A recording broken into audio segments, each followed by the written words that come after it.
Hello guys, I am again here with a very new heading, elimination in the term of E2।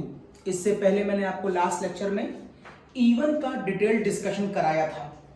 मेरी कोशिश होगी कि इस lecture में मैं आपको E1 की बहुत सारी बातें बताऊंगा। देखता हूं कितना डिस्कशन हो पाता है। तो चलिए लेट्स स्टार्ट।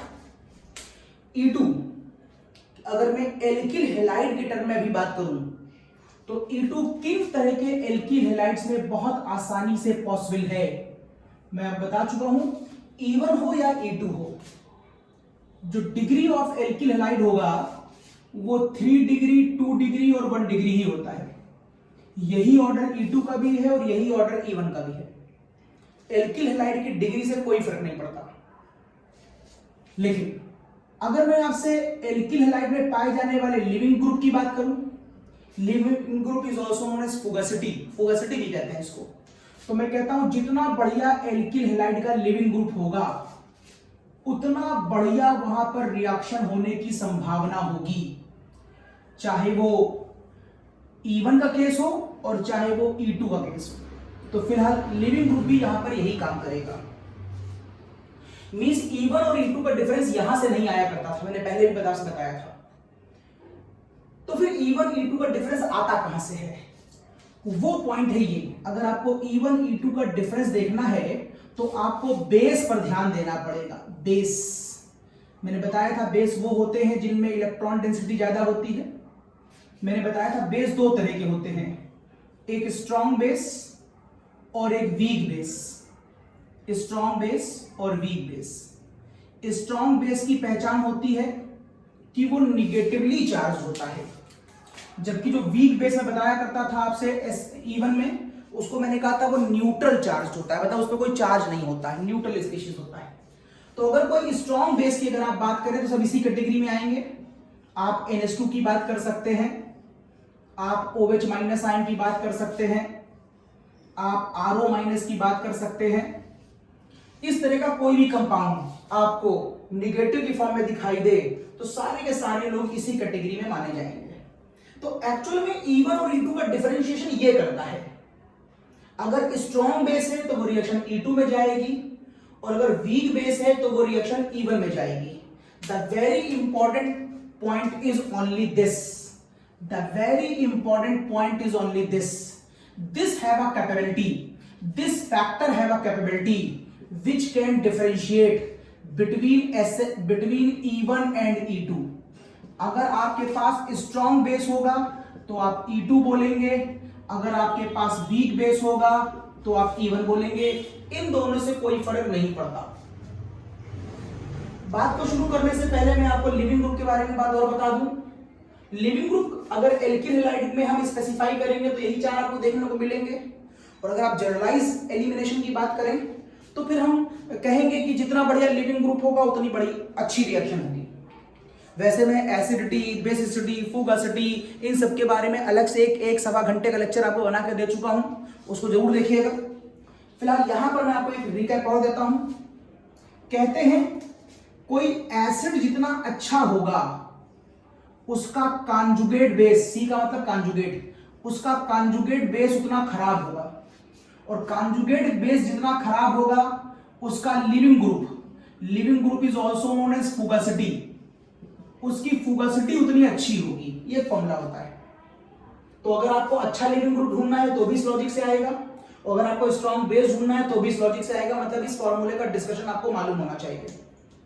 फॉर एग्जाम्पल अगर मैं कहूं कि बताइए HNO3 एसिटिक एसिड,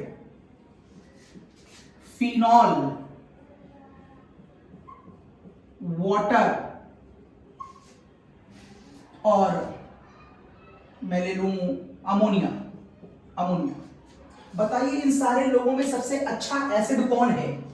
मुझे नहीं लगता कि आपको टाइम लगेगा सोचने में इन सारे लोगों में सबसे अच्छा एसिड कौन है। HNO3 बहुत अच्छा एसिड होगा, उसके बाद कार्बोक्सिलिक की बारी आएगी, उसके बाद phenol that is carbolic acid, उसके बाद वाटर और उसके बाद अमोनिया को जानते हैं बेस होता है, मतलब वो खराब एसिड होता है। तो अगर ये आप एसिडिक नेचर को एक्सप्लेन कर रहे थे तो कॉन्जुगेट बेस और इसमें क्या अंतर होता है? केवल एक H+ आयन का। तो इसका कॉन्जुगेट बेस क्या हो जाएगा, एक H प्लस आयन निकाल दीजिए, ये इसका कॉन्जुगेट बेस हो जाएगा, यहां पर ये कॉन्जुगेट बेस हो जाएगा, यहां पर ये इसका कॉन्जुगेट बेस हो जाएगा, यहां पर ये इसका कॉन्जुगेट बेस हो जाएगा, और यहां पर ये इसका कॉन्जुगेट बेस हो जाएगा। एसिड अच्छा है तो कॉन्जुगेट बेस खराब होगा। इसका लॉजिक मैं आपको उस लेक्चर में दे चुका हूं, मैं बार बार कह रहा हूं उस लेक्चर को जरूर देखिए, बहुत लंबा और बहुत अच्छा लेक्चर दिया मैंने वहां पर। अब एसिड अच्छा ये है तो बेस ये खराब होगा, अगर बेस खराब होगा तो लिविंग ग्रुप का ऑर्डर देखिए, तो इसमें जो लिविंग ग्रुप का ऑर्डर आएगा वो ये आएगा, this is the order of the leaving group. तो इस तरीके से हम एसिड, बेस और लिविंग ग्रुप का लेक्चर डिस्कस करते हैं। तो मैंने एक एग्जांपल खाली आपको दिया है कि आप खाली इसी लिविंग ग्रुप के बारे में नहीं सोचेंगे, केमिस्ट्री में बहुत से लिविंग ग्रुप हो सकते हैं और एलिमिनेशन कहीं से भी आ सकता है। चलिए हम आगे बढ़ते हैं, हम आपको अपनी बात मैकेनिज्म में ले जाके समझाते हैं। अगर मैं कोई एग्जांपल ले लूं मैकेनिज्म की फॉर्म में और यहां से जानबूझकर 3 डिग्री ले लूं, तो it is your 3 degree alkyl halide, it is your 3 degree alkyl halide. अब आप इसके ऊपर क्या लगाएंगे, एक स्ट्रॉन्ग बेस लगाएंगे, तो आप स्ट्रॉन्ग बेस इनमें से कोई एक लेंगे। तो अगर मैं यहां से स्ट्रॉन्ग बेस चलो ये ले लूं, तो इसका नाम है एल्कोहलिक KOH, यही है एल्कोहलिक KOH। जब एल्कोहल की रिएक्शन KO से कराते हैं तो एल्कोऑक्साइड बनता है। जब किसी एल्कोहल की रिएक्शन में यहां लिख दे रहा हूं, जब किसी एल्कोहल की रिएक्शन, एग्जांपल लिया खाली मैंने ये, जब किसी एल्कोहल की रिएक्शन जब किसी एल्कोहल की रिएक्शन KOH से कराते हैं तो उसका नाम होता है एल्कोहलिक KOH। KOH लिया जाए कोई जरूरी नहीं है, आपकी इच्छा है आप NaOH लें, आपकी इच्छा है आप सीजियम हाइड्रोक्साइड लें, तो कोई भी हाइड्रोक्साइड आप ले सकते हैं। ये एसिड और ये बेस की तरह वर्क करेगा, तो यहां पर बन जाएगा एक सॉल्ट। अब ये सॉल्ट पोटेशियम मेथॉक्साइड भी हो सकता है, सोडियम भी हो सकता है और सीजियम भी हो सकता है। कुल मिलाकर ये देखिए निगेटिव चार्ज आ गया, और अगर निगेटिव चार्ज आ गया तो ये बेस कैसा माना जाएगा, ये बेस स्ट्रॉन्ग बेस माना जाएगा, बस यही बात है। अब आपके मन में एक बात आ रही होगी, मैंने आपसे पिछले लेक्चर में भी ध्यान दिलाई थी लेकिन आंसर नहीं दिया था, ऐसी क्या बात होती है स्ट्रॉन्ग बेस के अंदर कि आप बार बार E2 में स्ट्रॉन्ग बेस की डिमांड करते हैं। वजह फिलहाल इसको देखें, फिलहाल देख ले, इसको पूरा कर ले पहले। यहां पर अगर मैं रट्टी रटाई बातें बोलूं तो आपको मालूम है कि एलिमिनेशन रिएक्शन के लिए मुझे एक चीज और चाहिए होती है, वो आपको याद होगा बीटा H, और यहां पर बीटा H आपको दिखाई दे रहा है, ये फंक्शनल है, ये अल्फा है, ये बीटा है। Here it is beta, here it is beta, here it is beta. In first step में कहूं कि चलो कहीं से भी निकाल दो, चलो कहीं से भी निकाल दो, अगर मैं कहूं कहीं से भी निकाल दो, अभी मैं स्पेसिफाई करूंगा, आप कहीं से भी नहीं निकाल सकते, लेकिन अभी मैं कुछ पल के लिए बोल रहा हूं। तो मैंने मान लो यहां से निकाल लिया, तो यहां पर जो फिगर आएगी वो क्या आएगी, यहां पर जो फिगर आएगी वो कुछ ऐसी आएगी, और यहां से निकल जाएगा HCl जो KOH नाम के बेस से मिलकर बना लेगा सॉल्ट एंड वाटर। तो यहां पर बन जाएगा एक सॉल्ट, यहां पर बन जाएगा एक सॉल्ट, और यहां पर बन जाएगा एक वाटर। इस रिएक्शन में क्या क्या निकल गया, एक बीटा H निकल गया और एक हेलोजन निकल गया, इसीलिए इसको हम डिहाइड्रो हेलोजिनेशन रिएक्शन भी कहते हैं। It is dehydro halogenation reaction. ठीक, अब मैं आपको इसकी कुछ डिटेल स्टडी कराना चाहता हूं। अगर मैं आपको इसकी डिटेल स्टडी की तरफ ले जाऊं तो जरा इसकी डिटेल स्टडी पर गौर करिए। मैंने जानबूझकर 3 डिग्री क्यों लिया, क्योंकि एलिमिनेशन चाहे E1 हो चाहे E2 हो, उसमें 3 डिग्री ही अच्छा होता है। मैंने एल्कोहलिक KOH क्यों लिया, क्योंकि मुझे इस बार स्ट्रॉन्ग बेस चाहिए था, नेगेटिव चार्ज, तो मैंने एल्कोहल में बेस डाला। कोई जरूरी नहीं यही बेस हो, किताब में यही लिखा है, आप कोई भी ले सकते हैं। अब ये निगेटिव आया तो स्ट्रॉन्ग बेस हो गया। अब मैं क्यों आपसे बार बार स्ट्रॉन्ग बेस की डिमांड करता हूं, अब मैं आपको मैकेनिज्म में इस बात का आंसर दूंगा। इस रिएक्शन की मैं मैकेनिज्म बताने जा रहा हूं, तो जरा देखिए इसकी मैकेनिज्म। इसकी मैकेनिज्म में सबसे पहले तो आप ये बोलते हैं कि साहब मेरे पास एक अल्कोहल है जो एक बेस से कंबाइन करता है और एक स्ट्रॉन्ग बेस का डेवलपमेंट करता है। It is this acid and base. ये देखिए, ये है मेरे पास एक निगेटिवली चार्ज बेस जिसकी मुझे डिमांड थी। अब मालूम चलेगा कि डिमांड क्यों थी। देखिए डिमांड क्यों थी। जैसे ही आपको ये फिगर मिलेगी, जरा इस फिगर को ओपन करके देखिए। यदि आप इस फिगर को ओपन करें तो इस फिगर को मैं कुछ ऐसे लिखता हूं। मान लीजिए मैं इस फिगर को ऐसे लिखता हूं और इसको ट्राई डायमेंशन में दिखाने की कोशिश करता हूं। ट्राई डायमेंशन पे कैसे दिखाता हूं? ट्राई डायमेंशन पे आप एक कार्बन ले लीजिए, इसको कुछ इस फॉर्म में। ये देखिए, एक फ्रंट कार्बन और एक बैक कार्बन, एक फ्रंट कार्बन और एक बैक कार्बन। तो मैं इस वाले को फ्रंट कार्बन मान ले रहा हूं। इनमें से किसी भी एक कार्बन को अभी तुम फ्रंट बैक कार्बन मान लो। तो चलो मैं इस वाले को बैक कार्बन मान ले रहा हूं, इस वाले को मैं, चलो नीचे वाला, चलो ठीक है, इस वाले को मैंने बैक कार्बन मान लिया। एक फ्रंट और एक बैक। आपको मालूम है फ्रंट कार्बन को डॉट से दिखाते हैं, तो इस फ्रंट वाले कार्बन पर, जिसको मैंने डॉट से दिखाया है, इस फ्रंट वाले को, इसमें क्या लगा है? एक तरफ CH3 है, एक तरफ Cl है, एक तरफ CH3। आपको मालूम है कौन सी फॉर्म हाईली स्टेबल होती है? स्टैगर्ड की इक्लिप्स्ड। मालूम आपको स्टैगर्ड। तो मैं इस स्ट्रक्चर को स्टैगर्ड फॉर्म में दिखाऊंगा, मतलब वाई फॉर्म में। वाई को कहते हैं स्टैगर्ड फॉर्म। तो मैंने कहा एक CH3 में यूं दिखा रहा हूं, एक CH3 में यूं दिखा रहा हूं, एक Cl में यूं दिखा रहा हूं। तो इट इज योर CH3 इधर वाला, इट इज योर CH3 इधर वाला, और एक Cl मैंने इसे लिख दिया। ये अब इस वाले कार्बन को इस कार्बन से जोड़ने वाली एक बॉन्ड होगी, इस वाले कार्बन को इस वाले कार्बन से जोड़ने वाली एक बॉन्ड होगी। यूं करोगे तो दोनों दिखाई देंगी, यूं करोगे तो एक दिखाई देगी। तो मैं इसके पीछे एक बॉन्ड मान रहा हूं और पीछे कार्बन गया है। तो इस वाले कार्बन के साथ ये वाला कार्बन कहलाता है आपका, जिसे मैंने माना है back carbon. It is your back carbon, it is your back carbon. अगर ये बैक कार्बन होगा तो इस बैक कार्बन पे भी 3 H अवेलेबल हैं। तो इस पर मैंने बना दिया ये 3 H। ये देखिए, ये 3 H। और ये कंपाउंड की कौन सी फॉर्म मैंने दिखाई है? और ये मैंने कंपाउंड की स्टैगर्ड फॉर्म दिखाई है। सारा खेल यहीं पर होता है। आप जब भी E2 का आंसर देंगे तो हमेशा स्टैगर्ड फॉर्म को लाकर देंगे। अगर आपने स्टैगर्ड फॉर्म नहीं बनाई और बिना स्टैगर्ड फॉर्म बनाए आप आंसर देंगे तो गलतियां कर सकते हैं आप। समान स्थितियों पर एकेडमिक लेवल पे गलतियां नहीं दिखाई देती हैं, लेकिन जब वो स्पेसिफाई करेगा तो आपको दिक्कत होती है। तो क्यों ना आप आदत डाल दें पहले से ही। एकेडमिक और कंपटीशन का ये मतलब थोड़ा नहीं होता कि आप एकेडमिक में गलत पढ़ें। आप एकेडमिक से ही सही और प्रिसाइज लेवल में पढ़ना शुरू कर दीजिए, कंपटीशन के लिए तैयार हो जाएगा। तो देखिए, तो आप ये कह सकते हैं मैं इस कंपाउंड को इस फॉर्म में दिखा सकता हूं।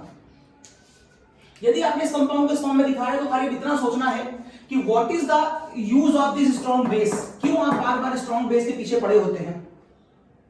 क्योंकि आपको एक बात मालूम है कि इस प्रोसेस में जो H का एलिमिनेशन होता है, H का, वो कौन से H का एलिमिनेशन होता है? बीटा का। जरा ढूंढो मेरे पास बीटा H कौन सा, जरा ढूंढो कौन सा बीटा H है। ये फंक्शनल है, ये अल्फा कार्बन है, ये अल्फा कार्बन है, ये भी बीटा H है, ये भी बीटा H है, जो पीछे गया है वो भी बीटा H है, सब बीटा H है। यहां के तीनों H भी बीटा H है, यहां के तीनों H भी बीटा H है, ये भी बीटा है, ये भी बीटा है, ये भी बीटा है, बहुत सारे बीटा H हैं। तो क्या आप इस क्वेश्चन में किसी भी बीटा H पे अटैक कर सकते हैं? E1 में मैंने कहा था यस, किसी पे भी अटैक कर सकते हैं, इसीलिए मैंने उसको स्टीरियो स्पेसिफिक नहीं कहा था। लेकिन E2 जो है वो स्टीरियो स्पेसिफिक होता है, वो किसी पे भी अटैक नहीं करता है। अब देखिएगा इस स्टैगर्ड फॉर्म में जो ये CH3CO माइनस है, जिसके ऊपर ऑलरेडी निगेटिव चार्ज है, निगेटिव चार्ज होने की वजह से इसके अंदर बीटा H को सीधे घसीट लेने की ताकत होती है। जरा E1 सोचिए, E1 में पहले मैंने आयोनाइजेशन कराया था, Cl को बाहर निकाला था, पहले मैं कार्बन पे प्लस लाया था। क्यों मैंने ऐसा करा था? क्योंकि उस केस में सीधे बीटा H को बाहर निकालने की ताकत नहीं होती है। क्यों नहीं होती है सर? वहां पर आपने वीक बेस लिया था, वो निगेटिव चार्ज नहीं था। जो न्यूट्रल स्पीशीज होती है उसमें H को सीधे घसीटने की ताकत नहीं होती, इसलिए पहले मैंने Cl को आयोनाइज कराया था। देखिए पलट गई E1 वाला, पहले मैंने आयोनाइज कराया था। मैं यहां पर लिख दे रहा हूं, आपको याद आएगा, खाली बोलने से शायद आपको कंफ्यूजन हो, ये कारण। अगर मैं यहीं पर आपको E1 कंपेयर कराऊं तो E1 में आपने ये कहा था, देखिएगा ये मैं आपको E1 को कंपेयर कराता हूं हल्का सा। यहां पर आपने पहले कहा था कि सर यहां पर हमें वीक बेस चाहिए होता है, देखिए, और वीक बेस होने की वजह से इसके अंदर बीटा एच को निकालने की डायरेक्ट ताकत नहीं होती है, तो ये चालाकी करता है। ये क्या करता है, ये एक किसी कैटायन को अपने साथ रखता है एज अ कैटालिस्ट, बताया था मैंने, जो इसको पोलराइज करने में हेल्प करता है। या कोई पोलर सॉल्वेंट भी ले सकते हैं आप, कोई पोलर सॉल्वेंट हो यहां पर, जब ये आयोनाइज हो जाता है तो इसका अगला स्टेप क्या दिखाई देता है, जब ये आयोनाइज हो जाता है तो इसका अगला स्टेप आपको ये दिखाई दे रहा था, ये देखिए प्लस। इस प्लस के आ जाने की वजह से इसके बीटा एच की बॉन्ड, मैं यहां पर बात कर रहा हूं, इसके यहां पर आ जाने की वजह से इसके बीटा एच की बॉन्ड कंपैरेटिवली वीक हो जाती है।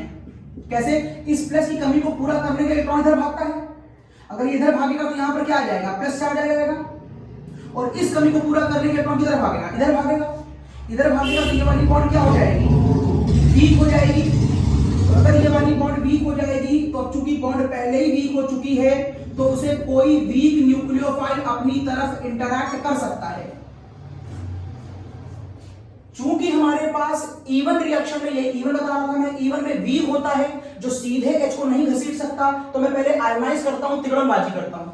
लेकिन आज तो मेरे पास बहुत मजबूत आदमी आया है, इसलिए मुझे Cl को आयोनाइज करने की आवश्यकता नहीं है, मैं सीधे बीटा एच पे अटैक करूंगा। अब मुद्दा उठता है कि किस बीटा एच पे अटैक करोगे। एक बात तो कंफर्म है कि मैं सीधे बीटा एच पे अटैक करूंगा क्योंकि बहुत मजबूत आदमी है। अब मुद्दा उठता है किस बीटा एच पे करोगे। देखो, अगर तुम इस वाले बीटा एच पे करोगे तो ये स्पीशीज ऑलरेडी एक निगेटिव चार्ज है, और अगर तुम इसको निकालने के चक्कर में इसको इसके पास लाओगे तो इसके और इसके बीच रिपल्शन लगने लगेगा, मतलब ये इसे इजीली नहीं निकाल पाएगा। अगर तुम इसको इधर लाओगे तो भी वही प्रॉब्लम होगी, है कि नहीं। अगर तुम ये वाले निकालोगे तो भी प्रॉब्लम होगी, क्योंकि ये तो उसी कार में बैठा हुआ है, बल्कि पास में है, उसी प्लेन पर है। इसको यहां पर लाओगे तो भी वही प्रॉब्लम होगी। कहां पर प्रॉब्लम सबसे कम होगी, यहां पर प्रॉब्लम मैक्सिमम होगी। और कहां प्रॉब्लम सबसे कम होगी कि इनमें और इनमें रिपल्शन सबसे कम हो, वो कौन सा बीटा एच है, वो बीटा एच ये वाला है।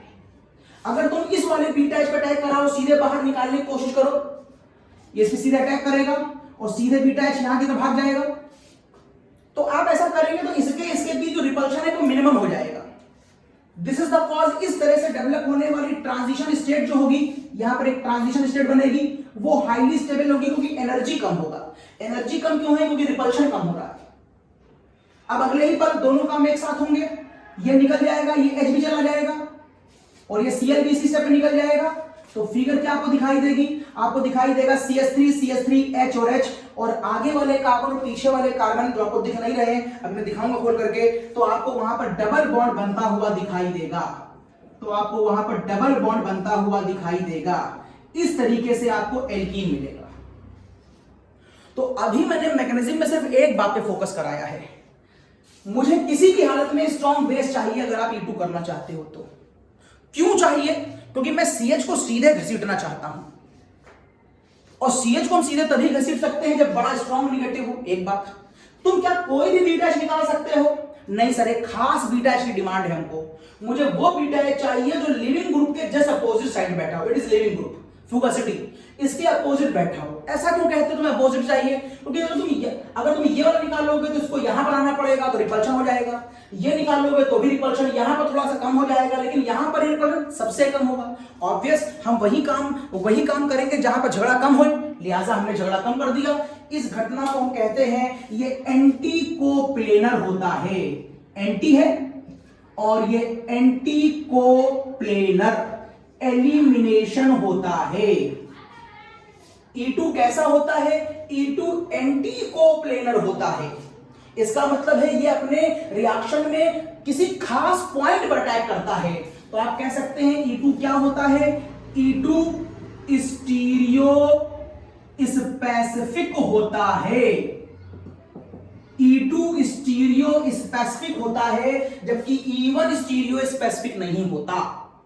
ये सीधे बीटा एच पर अटैक नहीं करता और ये सीधे बीटा एच पर अटैक करता है। ठीक, चलिए ये हटा रहा हूं तो बात को आगे बढ़ाता हूं। ये हटा रहा हूं। अब अगर मैं इस वाले एग्जाम्पल को थोड़ा सा आसान करके आपको एक घटना दिखाऊं, थोड़ा सा आसान देखिए ना, मैं थोड़ा सा इजी वे में समझाने के लिए एक एग्जांपल 1 डिग्री का लेता हूं ताकि आपको क्राउड कब दिखाई दे और आप मेरी कुछ और बातें समझ पाए। अगर मैं आपसे कहूं कि मुझे इस कंपाउंड पर एलिमिनेशन कराना है, ठीक है साहब, हो जाएगा, हो जाएगा।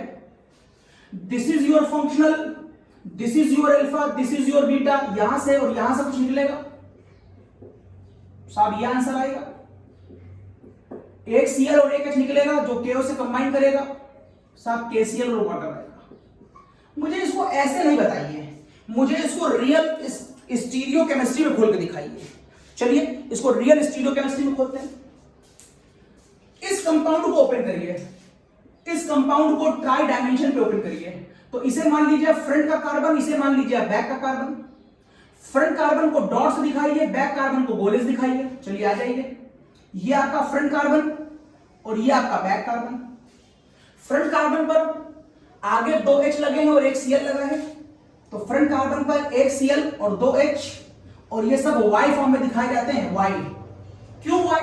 क्योंकि Y बनाते समय 3 लोगों के बीच एंगल 120 डिग्री होगा और ये किन्हीं 3 लोगों के बीच में मैक्सिमम डिग्री का एंगल होता है, यहाँ पर स्टेबिलिटी मैक्सिमम होती है, इसलिए हम स्टैगर्ड फॉर्म को Y फॉर्म में हाईली स्टेबल मानते हैं। मैंने बात आपको 100 और से बताई एक लेक्चर के अंदर, पीछे देखिएगा।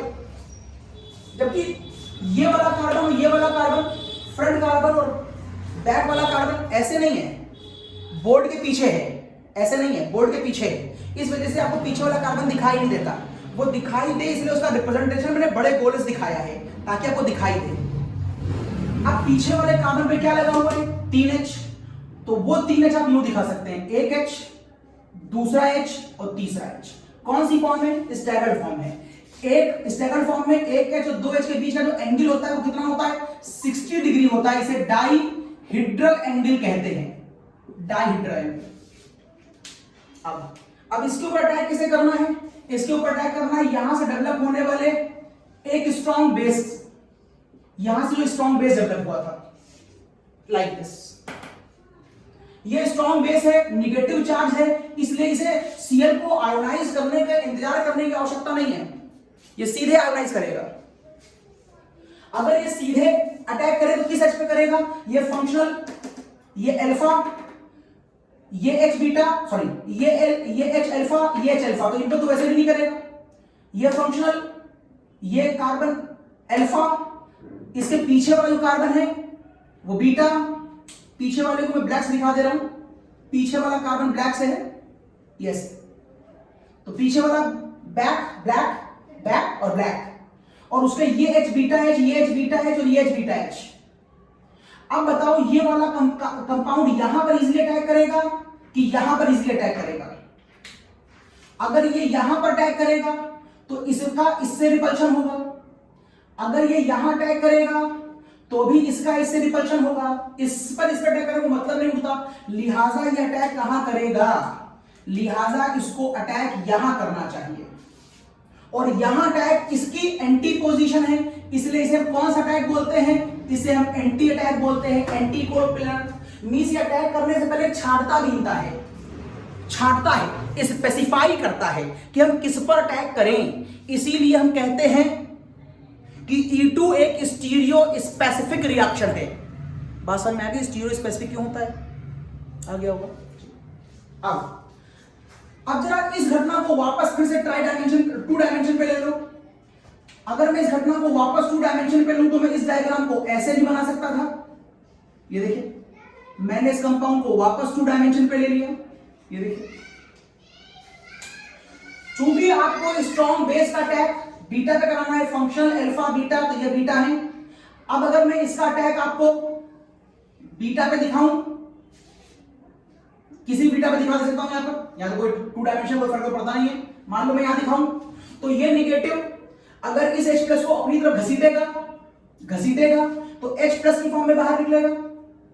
अगर H प्लस की फॉर्म में बाहर निकलेगा तो ये इलेक्ट्रॉन क्या होंगे?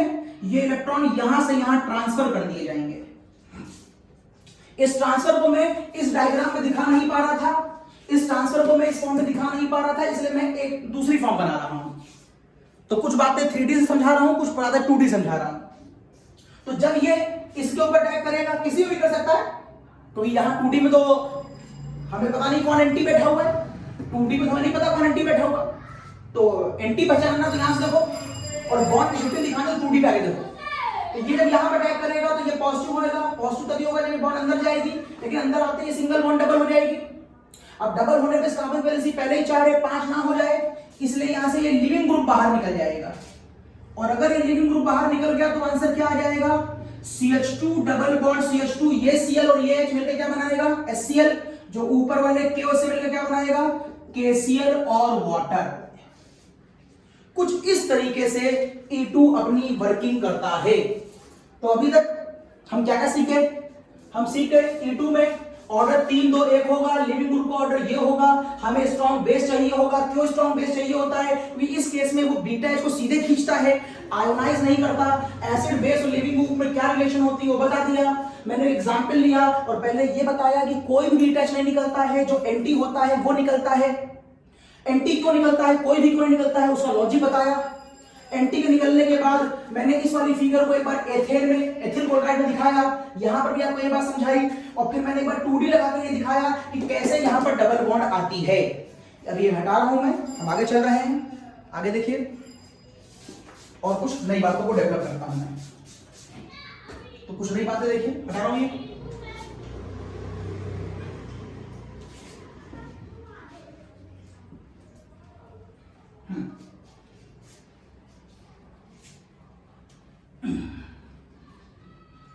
इस रिएक्शन में कार्बोनियम नहीं बनता, आपने इस बात पे गौर कर दिया होगा।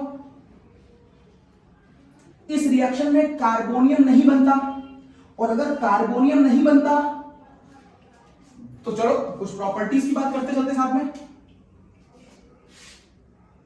इस रिएक्शन में कार्बोनियम नहीं बनता, मैं प्रॉपर्टीज की बात भी कर रहा हूं साथ में।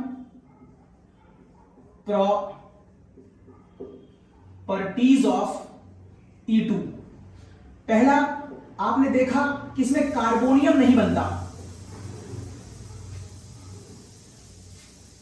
क्योंकि Cl निकला ही नहीं था, सीधे मैंने H निकाला था, और कार्बोनियम नहीं बनता, इसलिए इस केस में रीअरेंजमेंट नाम की किसी भी संभावना से कोई क्वेश्चन नहीं बन सकता, यहां पर कार्बोनियम आयन की संभावना नहीं उठती। दूसरा, चूंकि इसमें अटैक एंटी कोप्लेनर होता है, तो आप कहेंगे आप किसी स्पेसिफिक पॉइंट पर अटैक करते हैं, इसलिए इसको हम स्टीरियो स्पेसिफिक कहते हैं। तीसरा, यहां पर अटैक 3 डिग्री, 2 डिग्री और 1 डिग्री एल्किल हैलाइड पर होता है। चौथा, लिविंग ग्रुप जितना अच्छा होगा E2 के होने की संभावना उतनी अच्छी होगी। लिविंग ग्रुप E1 में भी अच्छा और E2 में भी अच्छा, मैं चाहूं तो यहां पर मैं E1 और E2 दोनों लिख सकता हूं, E1 एंड E2, इससे लिविंग ग्रुप से कोई आंसर में फर्क नहीं पड़ता। सॉल्वेंट की बात कर लें, यहां पर सॉल्वेंट किस तरीके का लिया जाता है, सॉल्वेंट, यहां सॉल्वेंट SN2 जैसा होता है, मतलब पोलर तो हो लेकिन एप्रोटिक हो। कौन है वो, डाइमेथाइल फॉर्मामाइड, डाइमेथाइल सल्फॉक्साइड, इस तरीके का अगर कोई सॉल्वेंट है तो वो इसके लिए बहुत बेहतर है, E2 के लिए। क्यों मुझे चाहिए इस तरीके का सॉल्वेंट, क्योंकि अगर तुमने पोलर प्रोटिक ले लिया, मतलब प्रोटॉन ले लिया, H+ आयन ले लिया, तो वो एक पॉइंट बढ़ा दे बताएं वो क्या है। मुझे मालूम है कि यहां पर मुझे क्या चाहिए, स्ट्रॉन्ग बेस चाहिए। तो मैं कह रहा था कि अगर आपने यहां पर पोलर प्रोटिक सॉल्वेंट ले लिया, तो अगर आप पोलर प्रोटिक लेंगे, H+ आयन लेंगे, तो वो इसके चारों तरफ एक वॉल बना लेगा। अगर वॉल बना लेगा तो इसकी पावर कम कर देगा, और इसकी पावर कम कर देगा तो ये इसको घसीट नहीं पाएगा, लिहाजा E2 रिएक्शन बेकार हो जाएगी। तो यदि आप E2 करना चाहते हैं स्ट्रॉन्ग बेस, अगर आप E2 करना चाहते हैं तो किसी भी हालत में प्रोटिक सॉल्वेंट आपको नहीं लेने हैं, क्योंकि यदि आप प्रोटिक सॉल्वेंट लेंगे तो वहां से H निकलेगा और वो H इसकी सराउंडिंग में आकर बैठ करके इसकी पावर को कम कर देगा और किसी पर अटैक नहीं कर पाएगा और बीटा को घसीट नहीं पाएगा। चलिए पॉइंट नंबर 7 देखिए। पॉइंट नंबर 7 साहब, इसमें CH और CD वाली बॉन्ड, जिसको मैं आपको पढ़ा रहा था पीछे वाले केस में, आइसोटोपिक इफेक्ट, आइसोटोपिक इफेक्ट। और मैंने कहा था आइसोटोपिक इफेक्ट दो तरह के होते हैं, फर्स्ट काइनेटिक आइसोटोपिक और second order kinetic isotopic. E2 में फर्स्ट और सेकंड दोनों काम करता है। समझिए कैसे। जब आप E2 पढ़ते हैं तो आपने कहा कि जो CH3O- है ये पहला अटैक ही कर देता है किसके ऊपर, H के ऊपर, जो C से बंधा हुआ है, जो C से बंधा हुआ है, इज समथिंग लाइक दिस। और यदि आपने इस फिगर को यूं देखा कि CH3O पहला अटैक कर देगा D के ऊपर, अगर वो D से बंधा है, ये देखिए, अगर वो D से बंधा है तो किस केस में CH3O- C और H की बॉन्ड को जल्दी तोड़ेगा, इस केस में कि इस केस में, जबकि प्रोटियम और ड्यूटेरियम एक दूसरे के आइसोटोप्स हैं। मैं बता चुका हूं आपको कि ये वाली बॉन्ड वीकर होती है, it is weaker bond and it is stronger bond. Means इस बॉन्ड को तोड़ना आसान होगा, इस बॉन्ड को तोड़ना मुश्किल होगा। मतलब इस रिएक्शन की स्पीड तेज होगी और इसकी स्पीड कम होगी। स्पीड में फर्क आने की वजह से दोनों के रिएक्शन का रेट अलग अलग हो गया। इसे हम कहते हैं आइसोटोपिक इफेक्ट। कौन सा isotopic? It is first kinetic, it is first kinetic isotopic effect, जो E1 में देखने को नहीं मिलता, क्योंकि E1 में पहले स्टेप में ऐसा कुछ होता ही नहीं है। सपोज करिए मैं आपसे E1 की बात करता, इस केस में मैंने मान लिया ये वाला केस आप E1 समझाने जा रहे हैं, थोड़ा सा मैं जानबूझ के 1 डिग्री लिया था ये क्राउड ना रहे, और आपको मालूम है वहां पर आप लेते थे CH3 CH2OH वीक न्यूक्लियोफाइल। ये पहला H पर अटैक करता ही नहीं है, यहां तो पहले आयोनाइजेशन हो जाता है। इसका मतलब जो काम वहां हो रहा है वो काम यहां पहले होता ही नहीं है। This is the cause first isotopic effect. E1 में नहीं होता है लेकिन E2 में होता है, ठीक है ना। जब यहां पर अटैक होता ही नहीं तो चाहे यहां पर H हो और चाहे यहां पर D हो, उससे क्या फर्क पड़ता है वो। लेकिन अगला स्टेप देखो, जब H निकल जाता है तो H निकलने के बाद अब बारी आती है Cl के निकलने की। अब देखिएगा जब ये H निकल चुका होगा तो पहला काम जो होना था हो गया, अब ये बॉन्ड नीचे आ रही है। जब ये बॉन्ड नीचे आ रही है तो ऑब्वियस Cl वाली बॉन्ड बाहर जाएगी, Cl वाली बॉन्ड बाहर जाएगी। मींस अब आपको ये वाली बॉन्ड तोड़नी है। यहां पर भी जब ये D ऊपर ले जाएगा तो ये वाली बॉन्ड इधर आएगी और ये वाली बॉन्ड आपको तोड़नी है। जब दोबारा आप Cl वाली बॉन्ड तोड़ रहे होते हैं, जब दोबारा Cl वाली बॉन्ड तोड़ रहे होते हैं, उस Cl वाली बॉन्ड को वीक और स्ट्रेंथ देता है वहां पर पाए जाने वाले फिर H या D। अगर वहां पर D मौजूद है, अगर वहां पर D मौजूद है तो वो इस वाले बॉन्ड को वीकन करता है, क्योंकि D के अंदर इलेक्ट्रॉन को अपनी तरफ घसीटने की पावर ज्यादा होती है। D पावर को अपनी तरफ घसीटता है इलेक्ट्रॉनों को, D के पास प्रोटॉन ज्यादा है। अगर वो घसीट लेगा तो यहां इलेक्ट्रॉनों की क्या हो जाएगी, कमी हो जाएगी। और इलेक्ट्रॉनों की कमी होने के लिए, इलेक्ट्रॉनों की कमी हो जाने के बाद ये कार्बन इधर इलेक्ट्रॉन खींचेगा और C इलेक्ट्रॉन उधर खींचेगा, लिहाजा शायद इस बॉन्ड को टूटने में दिक्कत हो। और यहां पर आप कहेंगे कि कंपैरेटिवली यहां पर ऐसी कोई घटना नहीं होगी या कम होगी। मींस आप फिर से कहेंगे कि CCl और CCl की बॉन्ड दोनों ही केसों में इक्वल स्पीड से नहीं टूटेगी। इनके टूटने की स्पीड फिर डिपेंड करेगी कि वहां H है कि D है,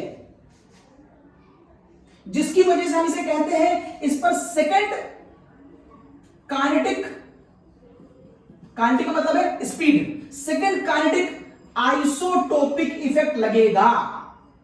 सेकंड काइनेटिक आइसोटोपिक इफेक्ट लगेगा। जबकि ये सेकंड आइसोटोपिक काइनेटिक इफेक्ट तो यहां पर भी लग रहा था। पहली बार Cl निकल गया, काम खत्म हो गया, यहां पर कार्बोनियम आ गया। अब यहां पर अगर ये फिगर होती, अब सपोज करिए यहां पर ये फिगर होती, ये देखिए, अब ये अटैक बीटा इस पे करेगा और ये भी अटैक बीटा इस पे करेगा। इस पर प्लस ज्यादा है, इस पर प्रोटॉन ज्यादा है, जल्दी बॉन्ड तोड़ेगा और जल्दी बॉन्ड तोड़कर यहां चला जाएगा। जितना जल्दी जाएगा उतनी जल्दी वाली बॉन्ड नीचे आएगी। यहां पर ये काम कंप्लीट थोड़ी देर में होगा। कुल मिलाकर के आपको सिर्फ इतना समझना है कि यहां पर दूसरे स्टेप में H और D की वजह से स्पीड में फर्क आएगा। यहां सेकेंड काइनेटिक इफेक्ट काम करेगा। तो अगर आपसे कहीं पर ये पूछा जाए कि यहां पर आइसोटोपिक इफेक्ट होता है कि नहीं, तो बच्चों को पहले यही नहीं मालूम होता है कि आइसोटोपिक इफेक्ट होता क्या है। मैंने बताया। फिर दो तरह का होता है, फर्स्ट ऑर्डर और सेकेंड ऑर्डर। ये क्या होता है? इस केस में H और D पहला स्टेप और दूसरे स्टेप दोनों की स्पीड कंट्रोल करते हैं। किसकी कम किसकी ज्यादा ये झगड़े में नहीं पड़ना है। यहां पर दोनों डेवलप करते हैं। आपसे कम ज्यादा की स्पीड पर क्वेश्चन बहुत नहीं पूछेंगे, वो खाली इतना पूछेंगे कि इसमें किस केस में दोनों इफेक्ट डेवलप हो रहे हैं। तो अगर आप E2 करा रहे हैं तो दोनों इफेक्ट डेवलप होंगे, अगर आप E1 करा रहे हैं तो केवल एक इफेक्ट डेवलप होगा। तो ये आइसोटोपिक काइनेटिक इफेक्ट भी हो गया। ये भी हटा रहा हूं मैं, हटा रहा हूं। अच्छा भाई, ये बात भी हो गई। चलिए ग्राफ की बात कर ले जरा, ग्राफ की बात कर ले। चूंकि हमारे पास यहां पर ट्रांजिशन स्टेट बनती है और ट्रांजिशन स्टेट के बनने की वजह से कार्बोनियम, अच्छा कार्बोनियम नहीं बनता, ये बता चुका हूं। तो सीधे मैं अपने कुछ एग्जांपलों की तरफ आता हूं। चलिए मेरे कुछ एग्जांपल देखिए E2 के। E2 एग्जांपल देखिए। मैंने एक फिगर ये ले रखी है, दिस इज माय फिगर। और E2 दिखाने के लिए मैंने क्या ले रखा है इस पर? Alcoholic KOH। बताओ ये रिएक्शन E1 होगी कि E2 होगी? एल्कोहलिक KOH लिया है, इसका मतलब है यहां पर कौन सा एल्कोहल लिया है अभी ये भी डिसाइड करना बाकी है। हो सकता है आपने मेथिल एल्कोहल लिया हो सकता है आपने एथिल एल्कोहल लिया हो सकता है आपने आइसोप्रोपिल एल्कोहल लिया हो सकता है आपने टर्शरी एल्कोहल लिया हो। तो कोई भी एल्कोहल ले सकते हैं आप। ये सभी बेस से मिलकर क्या बनाएंगे? बहुत स्ट्रॉन्ग बेस बनाएंगे। यहां से बेस ये बनेगा, यहां पर बेस ये होगा, यहां पर बेस ये होगा। ये देखिए, इस तरीके से अलग अलग केसों में अलग अलग बेस बनेंगे। ये सभी base it is functional, it is alpha, it is beta पे अटैक करेंगे और एक एलिमिनेटेड प्रोडक्ट देंगे। तो एल्कोहलिक KOH में से कौन सा एल्कोहल लिया जाए? आप फिलहाल तो कोई भी ले सकते हैं क्योंकि यहां पर फिलहाल कोई झगड़ा नहीं है, लेकिन हर बार ऐसा नहीं होता। हर बार आप ऐसा नहीं कहेंगे कि आप कोई भी ले सकते हैं। यदि आपने कोई भी लिया तो आंसर में फर्क आएगा। मैं दिखाता हूं कैसे फर्क आता है। एग्जाम्पल नंबर मेरा 1 था। एग्जाम्पल नंबर 2 देखिए। अगर मैं आपसे ये केस कहता हूं CH3 CH2 और यहां पर मैंने लिया Cl और ये लिया मैंने CH3। ये देखिए, अगर ऐसी कोई फिगर है मेरे पास और इसके ऊपर मैं लगाता हूं एल्कोहलिक KOH, तो कौन सा एल्कोहलिक KOH? इसकी वजह से आंसर में फर्क आएगा। आपने एक एल्कोहलिक KOH ये वाला लिया है और एक आपने एल्कोहलिक KOH ये वाला ले लिया है। दोनों एल्कोहलिक KOH अलग अलग लिए हैं, एक ये वाला लिया है और एक ये वाला लिया है। आंसर फर्क आ गया। देखिए कैसे फर्क आएगा। है तो एलिमिनेशन रिएक्शन, चूंकि स्ट्रॉन्ग बेस के साथ है इसलिए ये E2 होके जाएगी। E2 होके जाएगी तो कार्बोनियम नहीं बनाएगी, रीअरेंज नहीं करेगी। इसका मतलब है यहां से Cl निकलने के बाद देखो कौन सा बीटा H निकलेगा। ये फंक्शनल, ये अल्फा, ये बीटा, एक तो यहां से निकल सकता है या फिर यहां से निकल सकता है। अगर तुमने मेथिल अल्कोहल लिया है तो वहां का जो बेस होगा उसका साइज बहुत छोटा होगा। साइज छोटा होने की वजह से इस वाले एज पर अटैक करने में कोई दिक्कत नहीं होगी और इसकी पहली चाहत भी इसी वाले पर अटैक करने की ही होगी। क्यों, बताता हूं अभी। अगर यहां से H और यहां से Cl निकल जाए तो डबल बॉन्ड यहां आ जाएगी और अब आपको ये फिगर यहां दिखाई दे रही होगी। अगर मैं ये लूंगा तो ये आंसर आएगा और ये वाला आंसर देखो सेटजेफ रूल को फॉलो कर रहा है, क्योंकि सेटजेफ ने कहा था कि हमेशा बीटा H वहां से निकलेगा जहां H की संख्या पहले से कम होगी। यहां पर 2 बीटा H है, यहां पर 3 है, तो यहां से निकल गया, ये आंसर आ गया। और इवन ये हाईली स्टेबल भी है क्या इस केस में ये आंसर निकल आ रहा होगा? थोड़ा बहुत आ रहा होगा, तो क्या आंसर बन रहा होगा? तो अटैक किनारे भी हो रहा होगा। कितने आंसर में? ये तो बेकार कंपाउंड है, अनस्टेबल है, सेटजेफ रूल को भी फॉलो नहीं कर रहा, अनस्टेबल भी है। तो ये बनेगा यहां पर 90% और ये बनेगा यहां पर 10%। ये मेजर हो गया, ये माइनर हो गया। अगर आप यहां पर मेजर और माइनर की बात कर रहे हैं E2 में आकर के, तो आप समझ जाइए ये स्टीरियो सेलेक्टिव रिएक्शन है। तो E2 स्टीरियो स्पेसिफिक भी होती है और स्टीरियो सेलेक्टिव भी होती है, जबकि E1 खाली स्टीरियो सेलेक्टिव होती है, बताया था मैंने आपको। लेकिन अगर आप इस वाले कंपाउंड की बात करें तो अब आपको बड़ा बड़ा न्यूक्लियोफाइल मिलेगा, बड़ा बेस मिलेगा, और ये बड़ा बेस चाह के भी इस वाले पर अटैक नहीं कर पाएगा। बड़े वाले को अंदर पहुंचने के लिए क्राउड से झगड़ा करना पड़ेगा। इधर इसकी स्टेरिक हिंड्रेंस होगी, इधर इसकी स्टेरिक हिंड्रेंस होगी, तो यहां तक पहुंचना छोटे वाले को आसान था, लेकिन बड़े वाले का आसान नहीं होगा। लिहाजा ये अंदर जाएगा ही नहीं और ये अटैक कर देगा बाहर की तरफ। अगर बाहर की तरफ अटैक कर देगा तो अब आंसर क्या आएगा? CH3 CH2 CH double bond CH2 ये आएगा। क्या एक आध मॉलिक्यूल इसके अंदर की तरफ अटैक कर सकते हैं? कर सकते हैं, एक आध मॉलिक्यूल तो अंदर भी कर सकते हैं।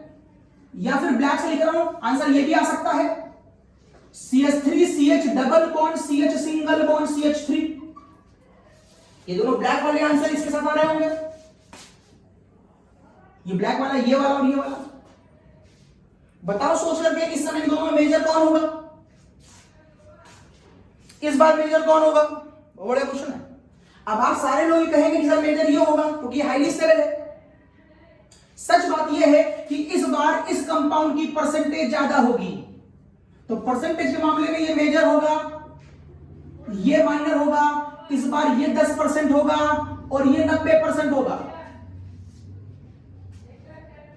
तो according to your industry, according to your requirement in your lab, आप किस तरह का कंपाउंड ज्यादा परसेंटेज में लेना चाहते हैं आप ले लीजिए। आप ये ज्यादा बनाना चाहते हैं तो आप इस रास्ते से आइए, और अगर आप ये ज्यादा बनाना चाहते हैं तो आप इस रास्ते से आइए। दोनों रास्ते खुले हैं आपके लिए।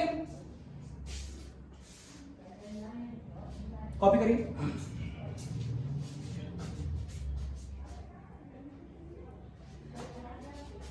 यस, इस तरह के कंपाउंड जो किनारे बनते, साइड बनते हैं, जिसको आप लेस स्टेबल मान रहे हैं, इसको हाफमैन प्रोडक्ट कहते हैं। Hopman product. जो हाईली सब्स्टिट्यूटेड कंपाउंड होते हैं डबल बॉन्ड के, उनको सेटजेफ प्रोडक्ट कहते हैं, और जो लेस सब्स्टिट्यूटेड होते हैं, देखिए इसमें एल्किल ग्रुप कम लगा है, it is less substituted alkene, इसे हाफमैन प्रोडक्ट कहते हैं। ये सेटजेफ प्रोडक्ट है, ये हाफमैन प्रोडक्ट है। तो हाफमैन प्रोडक्ट तब बनता है जब आप बड़े बेस का अटैक करा रहे हैं, और सेटजेफ प्रोडक्ट तब बनता है जब आप छोटे का अटैक करा रहे हो।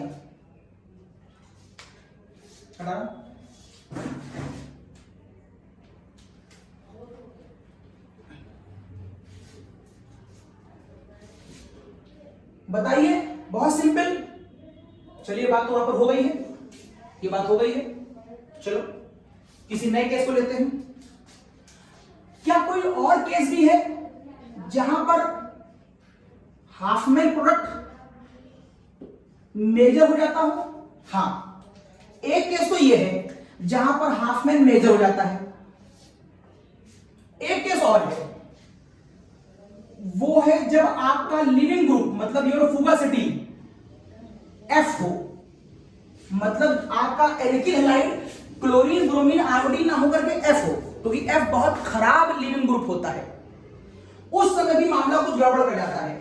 किसी बुक में आप ढूंढ लीजिएगा, कहीं मिलेगा नहीं, किसी बुक में यह दिया नहीं है कि F माइनस के आने पर वो हाफमैन प्रोडक्ट क्यों दिखाता है। बहुत अच्छी किताबें हैं तो उनमें खाली ये लिखा है कि वो दिखाता है। क्यों दिखाता है ये आपको बहुत मुश्किल से मिलेगा, बहुत कम किताबों में दिया है। मैं बता रहा हूं, देखिए सपोज करिए आपके पास ये फिगर है CH3 CH2 F CH2 CH3 और आप इस कंपाउंड के ऊपर एल्कोहलिक क्योच लगाकर बैठे हुए हैं। एल्कोहलिक क्योच को देखते ही आप समझ गए कि कोई ना कोई RO माइनस होगा। इवन आपने इस बार RO माइनस बहुत छोटा ही ले रखा है, बहुत छोटा, ताकि आप चाहते हैं कि आप अंदर की तरफ अटैक करें, आप चाहते हैं, लेकिन आप कर नहीं पाएंगे। अगर F है तो डबल बॉन्ड किनारे ही आएगी, किनारे ही आएगी।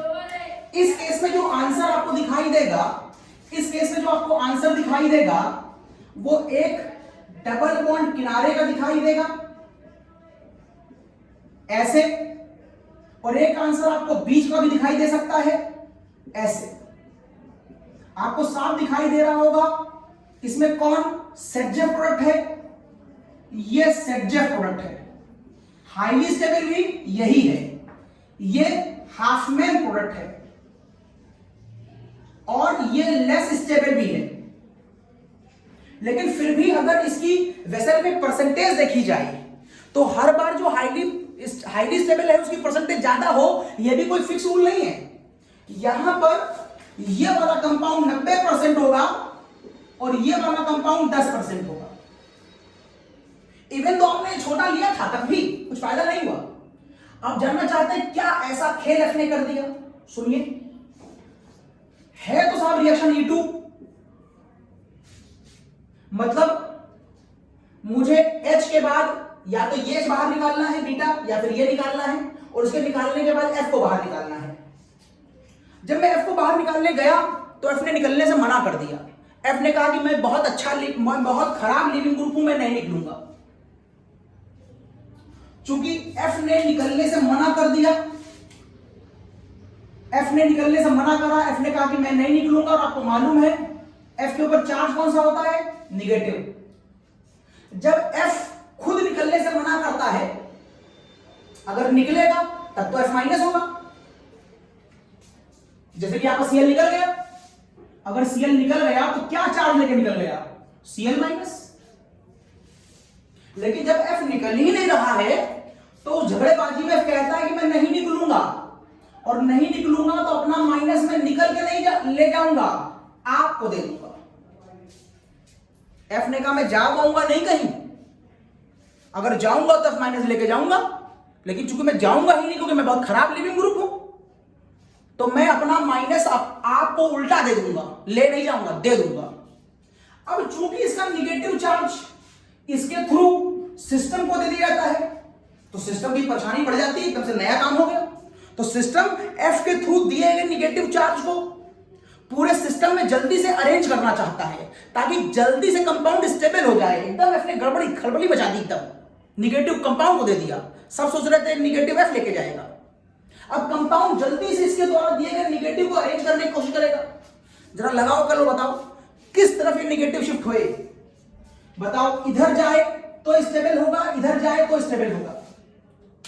अगर ये निगेटिव यहां गया तो ये निगेटिव 2 डिग्री निगेटिव बन जाएगा, 2 डिग्री निगेटिव बन जाएगा, that is 2 degree carbon ion.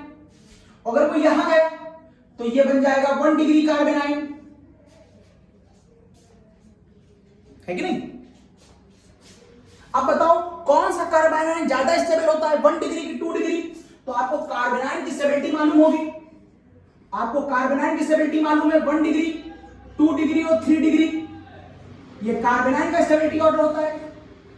तो बोलो कहां पर स्टेबिलिटी मिल रही है? जब वो इधर भागेगा, लिहाजा इधर वाला प्रोसेस गलत साबित हुआ,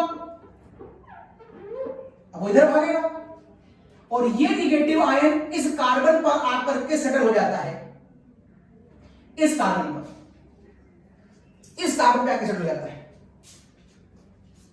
अब इस कार्बन पे सेटल हो जाने के बाद ये फिगर क्या है? ये है CH2 और ये है H। तो क्या होगा? जो आपका, ये डालो ऊपर से, ऊपर अपार डालो, तो जो आपका CH3O माइनस अटैक करने वाला था, ये जिसको आप यहां अटैक कराना चाह रहे थे, अब चूंकि चार्ज यहां पर आ गया है, रिएक्टिविटी इस एरिया पर ज्यादा हो गई है, इसलिए इसको भी मजबूर होकर इसी एरिया पर आना पड़ेगा, क्योंकि चार्ज यहां से घूमकर इधर आ गया और ये वाला एरिया रिएक्टिव हो गया है। एक्चुअल में निगेटिव निगेटिव दिखाने की आवश्यकता नहीं, समझने की है, क्योंकि इसने कोई रियल निगेटिव ट्रांसफर नहीं किया है। अगर बॉन्ड टूटती तो रियल निगेटिव आता है, तो ये खाली एक तरह का इंडक्टिव इफेक्ट था, तो ये रियल निगेटिव नहीं है, ये खाली इंडक्टिव इफेक्ट था। इसने इंडक्टिव से ट्रांसफर करा और ये, जिससे यहां इलेक्ट्रॉन डेंसिटी बड़ी होगी और इलेक्ट्रॉन डेंसिटी बड़ी होगी तो यहां पर रिएक्टिविटी बढ़ जाएगी, लिहाजा इस एरिया की रिएक्टिविटी बढ़ते ही ये एरिया अनस्टेबल हो जाएगा, तो पार्टिसिपेट ये वाला एरिया करने लगेगा, तो CH3 घूम के इस एरिया पर आएगा। अब बाकी बातें भाई, अगर ये अटैक यहां करेगा तो ये वाली बॉन्ड अंदर जाएगी, जब ये वाली बॉन्ड अंदर जाएगी तो सिंगल वाली बॉन्ड डबल हो जाएगी, जब सिंगल वाली बॉन्ड डबल हो जाएगी तो F तक बाहर निकलेगा। वो तो वैलेंसी को गड़बड़ ना हो जाएगी इसलिए बाहर निकला, F नॉर्मली बाहर निकलने को तैयार नहीं था, तो थोड़ी सी निकलबाजी यहां पर है। तो आप एक बार रट्टा मार लीजिए, F माइनस होगा तो हमेशा आंसर हाफ मैन प्रोडक्ट से आएगा, अगर अटैक करने वाले का साइज बड़ा होगा तो भी उसका आंसर हमेशा हाफ मैन से आएगा। हाफ मैन सेटजेफ का उल्टा होता है। सेटजेफ कहता है कि वो कंपाउंड हाईली स्टेबल होते हैं जिनके पास हाईली सब्स्टिट्यूटेड एल्कीन होता है, जबकि ये कहता है कि कंडीशनली स्टेबिलिटी के मामले में तो यही अच्छा है, लेकिन कभी कभी ये कंपाउंड भी बनते हैं। जब ये कंपाउंड बनते हैं तो ये हाफ मैन कोड कहलाते हैं। इवन तो स्टेबिलिटी के मामले में यही हाईली स्टेबल है, लेकिन कंडीशन ऐसे डेवलप होती है कि ये बनने लगता है। हटा लो। क्या किसी और केस में भी हाफ मैन बन सकता है? क्या किसी और केस में भी हाफ मैन बनता है? हाँ, एक आध केस और है जहां पर हाफ मैन बन जाता है। वो कौन सा केस है? ये मैं पूरा मिटा दे रहा हूं, काम खत्म इसका।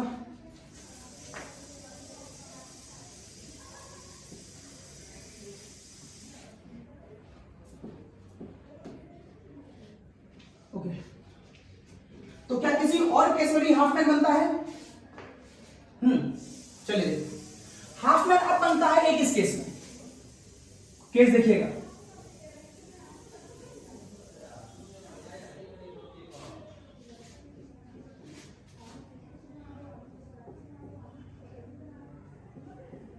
ये देखिए,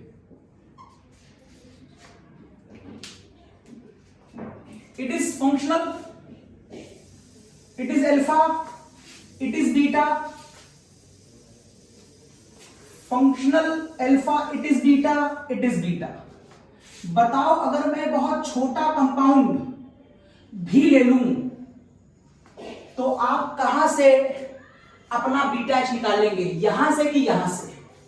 दो आंसर आपको दिखाई देंगे। अगर आप यहां से निकालेंगे तो अब आपको यह फिगर कुछ यूं दिखाई देगी, CH डबल बॉन्ड CH3। अगर आप इधर से या इधर से निकालेंगे तो यह फिगर अब आपको कुछ यूं दिखाई देगी, it is CH2 C double bond CH2 CH3। बताइए हाईली स्टेबल कौन है? जो हाईली सब्स्टिट्यूटेड है वो हाईली स्टेबल होगा। सर ये हाईली स्टेबल है, ये लेस स्टेबल है। बताओ सेटजेफ कौन है? यही वाला सेटजेफ होगा और ये वाला हाफ मैन होगा। लेकिन परसेंटेज किसकी ज्यादा होगी, ये बड़ा खास बात है। मतलब कौन मेजर और कौन माइनर होगा एज अ प्रोडक्ट। तो आपको लग रहा होगा कि ये होगा, लेकिन सच्चाई में यहां पर ये होता है 90% और यहां पर ये होता है 10%। आप जानना चाहेंगे क्यों? क्योंकि आप इस बीटा एच की सराउंडिंग में स्टेरिक हिंड्रेंस बहुत ज्यादा है, और जब किसी बीटा एच की सराउंडिंग में स्टेरिक हिंड्रेंस बहुत ज्यादा होती है तो मॉलिक्यूल चाहे जितना छोटा ही क्यों ना हो वो वहां तक पहुंच नहीं पाता है, इसलिए वहां पर रिएक्शन होगी ही नहीं। जबकि इस वाली फिगर को देखिए, किनारे बैठा हुआ है, इसकी यहां पर अप्रोच आसान होगी, इसलिए आप कहेंगे ये वाला आंसर यहां से मिलेगा लेकिन यहां से नहीं मिलेगा। तो कुल मिलाकर के हाफ मैन आपको कहां कहां देखने को मिला? हाफ मैन के आपको 3 आंसर याद रखने हैं। एक, जब बेस खुद बहुत बड़ा हो, जब बेस खुद बहुत बड़ा हो। दूसरा, जब रिएक्टेंट के अंदर एल्किल फ्लोराइड मौजूद हो। और तीसरा, जब बीटा एच खुद स्टेरिकली हिंडर्ड हो, स्टेरिकली हिंडर्ड हो। इन 3 केसों में आपको सेटअप ना मिलकर के हाफ मैन मिलेगा। ठीक, चलिए कुछ और केस देखिए। बताइए इस केस का आंसर क्या आएगा? देखिए CH3 CH2, it is CH2 double bond CH, CH2, यहां पर क्लोरीन, यहां पर CH3, यहां पर CH3 और यहां पर H।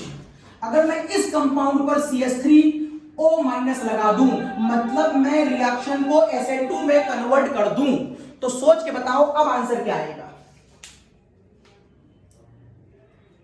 नॉर्मली आप ये सोचते हैं कि हम हमेशा आंसर सेटजेफ से देंगे, और सेटजेफ कहता है कि H वहां से निकालो जहां पर बीटा H कम होगा।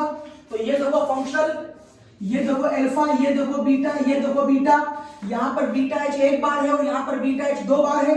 तो तुमको लग रहा होगा कि जहां से कम है वहां से निकलेगा, नहीं, यहां से नहीं निकलेगा। ये फिगर अभी भी यहां से नहीं निकलेगी, क्योंकि यहां से निकाल लोगे तो देखने में लगेगा हाई स्टेबल। मैं करके दिखाता हूं, मैं दोनों करके दिखाता हूं। अगर आप यहां से निकालते हो तो आंसर क्या आता है?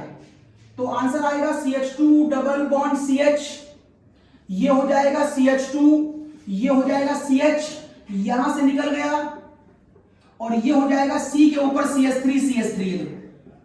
तुमको लग रहा होगा ये हाईली सब्स्टिट्यूटेड है। जरा इधर से निकाल के देखो, अगर तुम इधर से निकालोगे तो अब आपको आंसर क्या दिखाई देगा? CH2 double bond CH।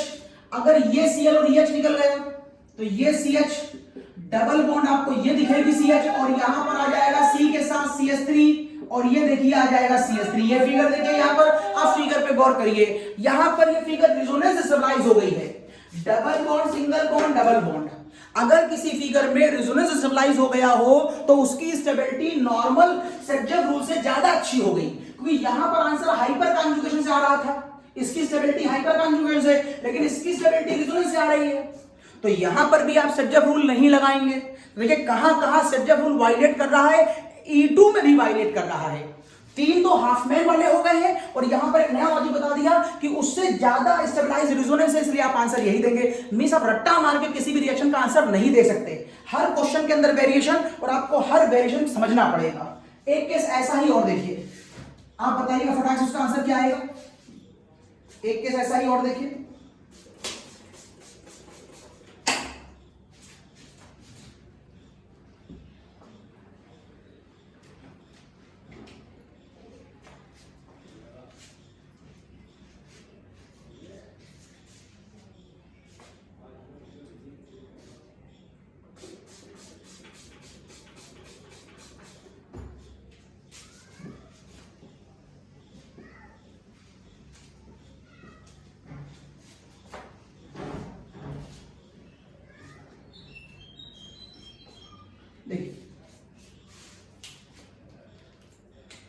इस केस का आंसर क्या आएगा?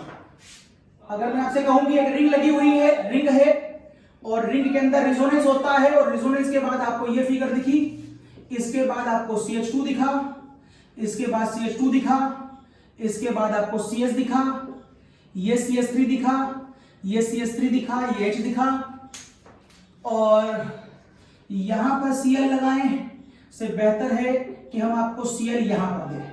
ये फिगर है कुछ, यहां पर Cl है।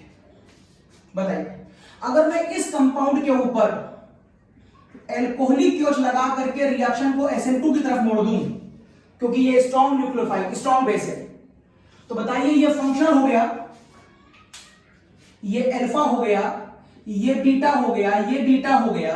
कहां से आंसर निकालेंगे? यदि आप रट्टा मार के गए होंगे तो आप कहेंगे यहां से निकालेंगे, क्योंकि यहां से निकालने पर ये डबल बॉन्ड आएगी जो हाईली सब्स्टिट्यूटेड होगी। या रट्टा मारेंगे तो आप कहेंगे सर जब कहता है वहां से निकालो जहां पर H कम हो, यहां पर H 1 है और यहां पर H 2 है, तो आप यही निकालना चाहेंगे, लेकिन ये आंसर गलत हो जाएगा। यहां से आंसर निकालोगे वो माइनर आएगा। सही क्या होगा? मैं दोनों आंसर दिखा रहा हूं। यहां पर दो आंसर आएंगे, एक ये रिंग आएगी, रिंग के बगल में अगर यहां से निकाला जाए तो ये CH डबल बॉन्ड CH हो जाएगा। आगे की फिगर पर कोई चेंज नहीं आया, एक फिगर ये आई। अगर तुम यहां से निकालोगे तो फिर पीछे कोई चेंज मत करो, अगर यहां कोई चेंज नहीं करोगे तो तुमको डबल बॉन्ड यहां दिखाई देगी और तब फिगर ये आएगी। ये कौन सा प्रोडक्ट है? ये सेटजेफ प्रोडक्ट है। ये कौन सा प्रोडक्ट है? ये हाफमैन प्रोडक्ट कह सकते हो।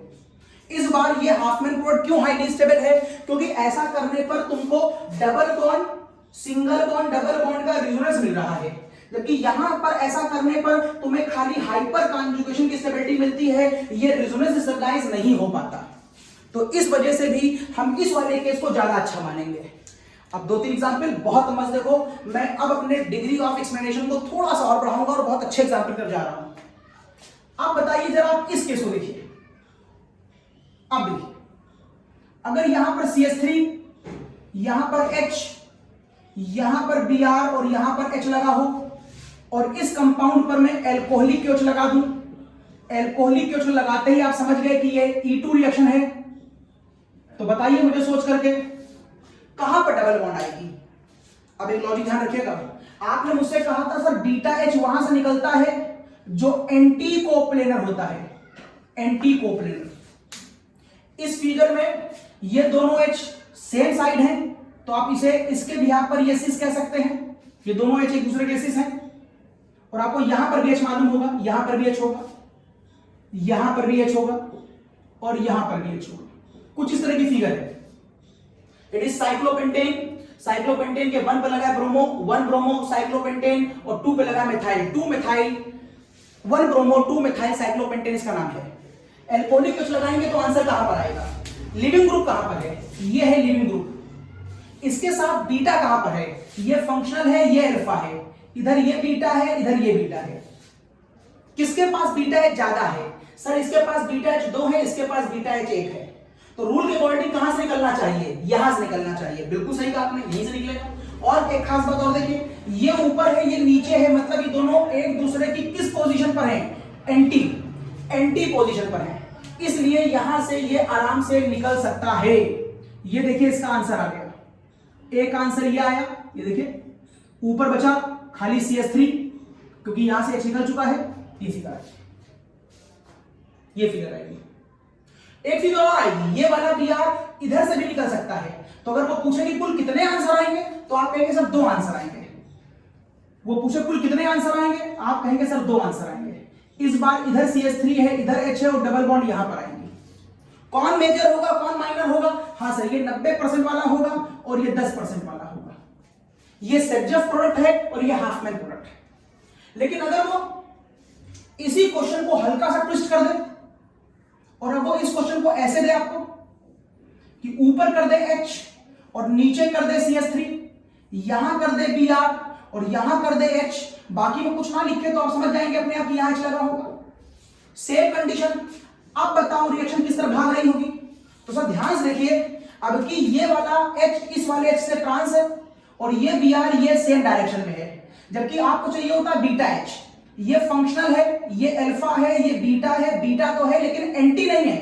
आपको E2 रिएक्शन में एंटी प्रोडक्ट चाहिए होता है, बताया था मैं एंटी। अब एंटी खेल शुरू हो गया, इसका मतलब ये दोनों आपस में इस बार रिएक्शन नहीं करेंगे, लेकिन हाँ ये दोनों आपस में रिएक्शन करेंगे।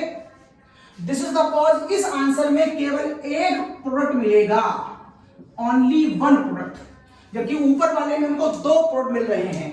Here only 1 answer will be obtain and that answer will be only this. ये फिगर आएगी, यहां पर H इसने रिएक्शन ही नहीं करी, और यहां पर आपको डबल बॉन्ड केवल यहां मिलेगी। ये लेस स्टेबल है, फिर भी यही आपको मेजर परसेंटेज में मिलेगा।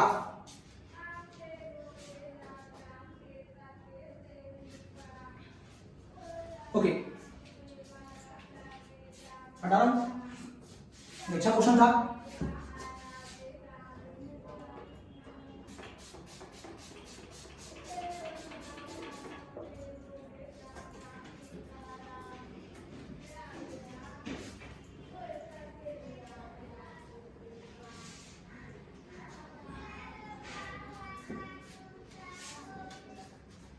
एक ऐसा ही अच्छा क्वेश्चन और देखिए, अब सारे क्वेश्चन बहुत अच्छे हैं। बताइए, ethyl chloride that is this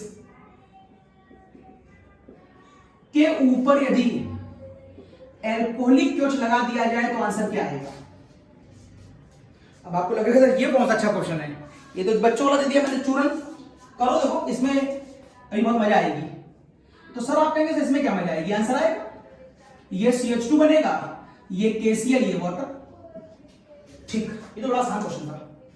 जरा इस कंपाउंड को स्टैगर्ड फॉर्म में लिखो और इसको एक्लेस फॉर्म में लिखो, और फिर बताओ कौन आंसर देगा। ये क्वेश्चन मुझे कराना है। अगर मैं इसे स्टैगर्ड में लिखूंगा तो स्टैगर्ड में लिखते समय, अगर मैं इसको स्टैगर्ड में लिखूं तो एक फ्रंट और एक बैक, तो ये हो गया आपका फ्रंट, और बैक वाला ब्लैक जिस पर 3H। बताओ अगर मैं इसके ऊपर एल्कोहलिक क्योच लगाऊं तो कितने आंसर आएंगे? बताओ अगर मैं इस पर एल्कोहलिक लगाऊं कितने आंसर आएंगे? सर एक आंसर आएगा। कौन सा वो आंसर होगा? सर वो answer CH2 double bond CH2 होगा। ठीक, अगर इस कंपाउंड को एक्लिस फॉर्म में लिखा जाए, अभी ये स्टैगर्ड फॉर्म थी, अगर इस कंपाउंड को एक्लिस फॉर्म में लिखा जाए तो एक्लिस फॉर्म का मतलब होता है, सॉरी ये Cl नहीं होगा, ये H होगा, ये H होगा। अगर इसको एक्लिस फॉर्म में लिखा जाए तो एक्लिस फॉर्म का मतलब है ये H, ये H और ये Cl, और बैक वाला भी यहीं पर बैठा होगा 0 डिग्री एंगल के साथ। ये देखिए 0 डिग्री डायहेड्रल एंगल के साथ। अब बताओ अगर मैं इस पर एल्कोहलिक क्योच लगाऊं तो क्या आंसर आएगा? सर कोई आंसर नहीं आएगा, क्योंकि आप एल्कोहलिक क्योच लगा करके आंसर को कहां ले जा रहे हैं? E2 में, और E2 में लिविंग ग्रुप का कौन निकलता है? Anti coplanar. तो Cl के साथ एंटी डायरेक्शन कोई है ही नहीं। दिस इज द कॉज, यहां पर कोई रिएक्शन नहीं होगी। ये मैंने मिटा दिया, इसको आवश्यकता नहीं थी। आंसर में भी CH2 डबल बॉन्ड CH2 होगा यहां पर, तो मैं यहां लिख जा रहा हूं। तो एक क्वेश्चन और देखिए, बताइए इस क्वेश्चन का आंसर क्या होगा? यहां पर CH3 है, यहां पर Cl है, और ये दिखा दिया मैंने वेजो डैश, और मैं इसके ऊपर लगाने जा रहा हूं एल्कोहलिक क्योच। अब बताओ आंसर क्या होगा?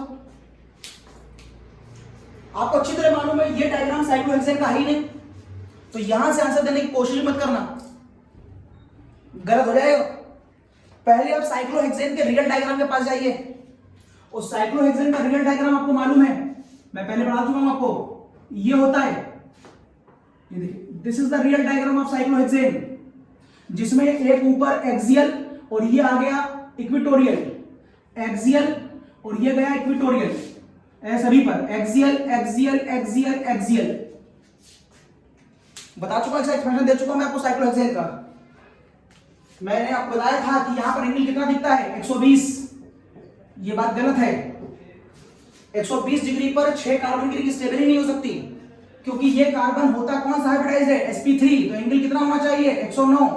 तो खाली आपको समझाने के लिए, क्वेश्चन को आसान करने के लिए ऐसा किताबों में लिखा हुआ है। सच्चाई में डायग्राम ये होता है, क्योंकि ये बनाने पर इनके बीच का जो एंगल होता है वो 109 डिग्री होता है। मैंने पीछे कुछ एक्सप्लेनेशन में दिया है। तो ये कंपाउंड बन गया, जो ऊपर है वो एक्सियल है, जो इधर है वो इक्वेटोरियल है। चलो शुरू करते हैं। एक पहले बनाता हूं CH3 ऊपर, कहीं पर भी कुछ मान लो, मैं यहां मान लेता हूं। ये डायग्राम ऊपर शायद आपको दिक्कत ना दिखाई दे रहा हो, मैं यहां बनाता हूं। फिर देखो रिंग को बनाना हो तो ऐसे 2 स्लैब डंडे इससे 90 डिग्री पे ये, 90 डिग्री पे ये, यहां से एक ऊपर और यहां से एक नीचे। जो ऊपर जा रहा है ऊपर भेजो, उसे एक्सियल कहते हैं। नीचे जा रहा नीचे भेजो, ऊपर जा रहा ऊपर भेजो, नीचे जा रहा नीचे भेजो, ऊपर जा रहा ऊपर भेजो, नीचे जा रहा नीचे भेजो। ये कहलाता है एक्सियल। ये सब हो गया axial, axial, axial, axial, axial, axial, axial. आप बनाओ इक्वेटोरियल। तो पहली लाइन छोड़ दो, दूसरी लाइन के पैरेलल यहां पे एक लाइन खींचो। अगर ये ऊपर जा रहा है तो वो लाइन नीचे जाएगी, ये लाइन ऊपर जा रही है तो वो लाइन नीचे जाएगी। ये ऐसे देखो, इसके इसके है। इधर से गिनो 1 2 तो इसके पैरेलल है, इधर से गिनो 1 2 तो इसके पैरेलल है। यहां पर ये 1 ये 2 तो इसके पैरेलल। अगर ये एक्सियल नीचे गया तो इक्वेटोरियल ऊपर जाएगा, ये इसी के पैरेलल है। इधर गिनो 1 2 तो ये इसके पैरेलल है। तो ये एक्सियल इक्वेटोरियल ये देखिए। अब आप कह रहे हैं CS3 डार्क लाइन से है, तो आपने CS3 को dark line they the. It is CS3 dark line dash. ये दूसरी लाइन है, मतलब एक ऊपर है और एक नीचे है, तो मैंने इसको नीचे बना लिया। अब अगर इसको आपने नीचे मानना है तो ये वाला भी नीचे होगा दूसरे कार्बन पर, तो H को नीचे बनाओ। दोनों को आपको सेम रखना है। अगर H नीचे है इस फिगर में तो ये भी H नीचे होगा इस फिगर में। ये मोटी लाइन है तो ये भी मोटी लाइन है। अगर ये ऊपर भेजी है तो ये भी ऊपर भेजोगे। अभी ये झगड़ा नहीं है, तुम चाहो तो इसको यहां बना लो और इसको यहां बना लो, इससे मुझे कोई फर्क नहीं पड़ता। बस एक चीज डिसाइड कर लो, अगर ये ऊपर है इस डायग्राम में तो फिर ये भी ऊपर होगा इस डायग्राम में। अगर तुमने ये नीचे बनाया है इस डायग्राम में तो फिर तुम ये नीचे ही बनाओगे इस डायग्राम में। मतलब सेम चलना चाहिए। अब देखो, इस H और इस H, ये भी नीचे ये भी नीचे, कौन सी फॉर्म है? सिस। ये भी डैश ये भी डैश, कौन सी फॉर्म है? सिस। दो वो भी सिस है ये भी सिस है। अब कराओ एलिमिनेशन। अगर तुम इसके ऊपर एल्कोहलिक क्यूच लगा दोगे दैट इज E2 रिएक्शन, तो लिविंग ग्रुप के साथ दूसरा कंपाउंड एंटी पोजीशन से निकलेगा। अब अगर ये ऊपर जा रहा है तो एंटी पोजीशन का मतलब क्या है? अपोजिट। अगर ये ऊपर जा रहा है तो दूसरा, ये फंक्शनल, ये अल्फा, ये बीटा, ये फंक्शनल, ये अल्फा, ये बीटा।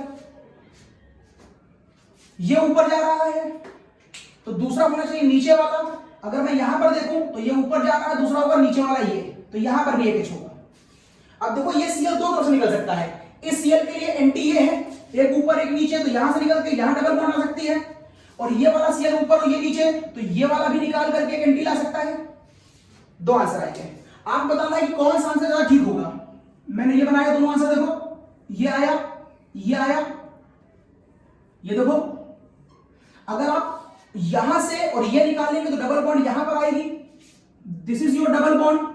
यहां CS3 रह जाए और यहां पर CS3 रह जाएगा, ये देखिए। और यदि आपने यहां से Cl और H निकाला होगा तो फिगर यूं आएगी, ये देखिए। ये CS3 एज इट इज रह जाएगा। अगर आपने ये Cl और H निकाला होगा तो डबल बॉन्ड यहां पर आएगी। अब बताओ, ये हाईली स्टेबल है कि ये हाईली स्टेबल है? ये देखो ध्यान से, ये सेजेफ प्रोडक्ट आ रहा है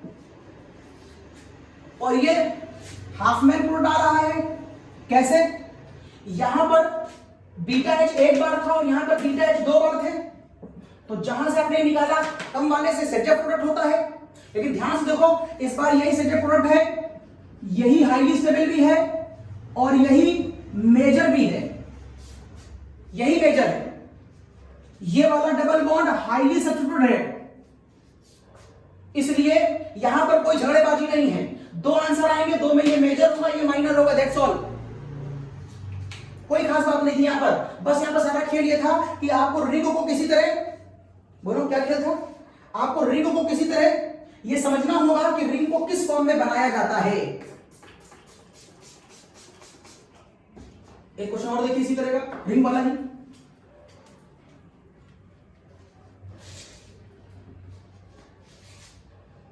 अगर मैं आपसे कहूं कि क्वेश्चन कुछ ऐसा है, ये रिंग है, एक CS3 ऊपर, एक डैश H ऐसे, यहां पर दोनों H मैंने डैश बनाए थे। अब मैं एक H को डार्क लाइन पर और Cl को डैश लाइन पर कर दे रहा हूं। ये देखिए, डार्क और लाइट लाइन का मतलब है कंपाउंड किस फॉर्म में चला गया? ट्रांस। अगर इस ट्रांस कंपाउंड की रिएक्शन एल्कोहलिक क्यों से कराई जाए तो क्या आंसर आएगा?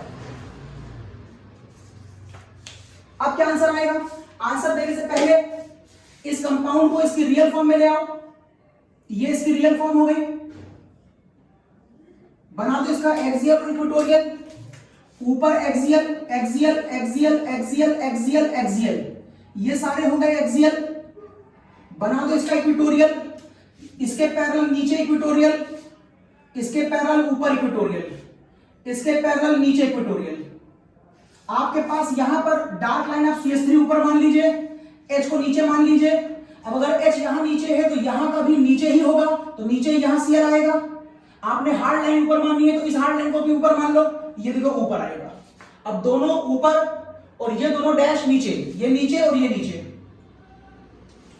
इसमें एक डार्क और एक हार्ड, इसलिए ट्रांस। इसमें एक नीचे और एक H ऊपर, इसलिए ये भी ट्रांस। यहां पर एक H यहां पर भी होगा और एक H यहां पर भी होगा। फंक्शन कहां है? ये अल्फा क्या हुआ? ये हुआ। बीटा ये हुआ, बीटा ये हुआ। लगा दो इसके ऊपर एल्कोहलिक QH। एल्कोहलिक QH लगाओ, कितने आंसर आएंगे? 2 आंसर आएंगे। देखो 2 आएंगे। अगर ये नीचे है तो इधर से H ऊपर होना चाहिए। ये भी नीचे है, ये भी नीचे है, ऊपर H है। लिहाजा इस बार इस तरफ से कोई आंसर नहीं आएगा, क्योंकि Cl और H अपोजिट मिल ही नहीं रहा है। लेकिन यहां का Cl नीचे और यहां का H ऊपर, इस बार यहां से आंसर आएगा। मींस इस क्वेश्चन में इधर आंसर नहीं मिलेगा, यहां से केवल एक आंसर मिलेगा, और वो आंसर आपको कुछ यूं तरीके का दिखाई देगा। Is something like this. ये और डबल बॉन्ड आपको यहां मिलेगी और ये CH3 देखिए, ये फिगर आएगी, ये फिगर आएगी। तो बहुत अच्छा क्वेश्चन है। और एकदम लास्ट, एकदम फाइनल, एकदम आखिरी क्वेश्चन हटा रहा हूं।